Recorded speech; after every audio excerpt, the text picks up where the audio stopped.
دی ایگلیٹس school بکر میں سالانہ تقریب تقسیم انعامات کا انعقاد کیا گیا، جس میں تقریب میں بچوں کے والدین سمیت ایجوکیشن انتظامی افسران اور سول سوسائٹی کے افراد نے بڑی تعداد میں شرکت کی ہے۔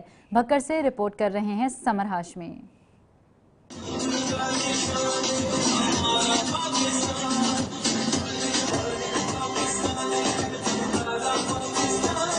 دی ایگلیٹس اسکول بکر میں سالانہ تقریب تقسیم انعامات کا انعقاد کیا گیا۔ تقریب میں ایجوکیشن انتظامی افسران سول سوسائٹی کے افراد نے شرکت کی۔ چیئرمین دی ایگلیٹس اسکول پروفیسر محمد یوسف چینا نے کہا کہ بچوں کے والدین کے اعتماد سے ہمارے اداروں کو بھرپور پذیرائی ملی ہے۔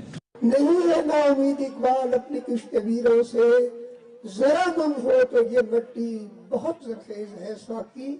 تقریب کے آغاز پر سکول کے بچوں نے رنگا رنگ ٹیبلوز پیش کر کے حاضرین کے دل مو لیے۔ اس موقع پر تقریب میں شریک مہمانوں نے خطاب کیا اور سکول کی کارکردگی کو سراہا۔ تقریب کے اختتام پر پوزیشن ہولڈر بچوں میں انعامات تقسیم کیے گئے۔ سمر ہاشمی، جی نیوز، بکر۔ بکر سے رپورٹ آپ نے ملاحظہ کی۔ میرپور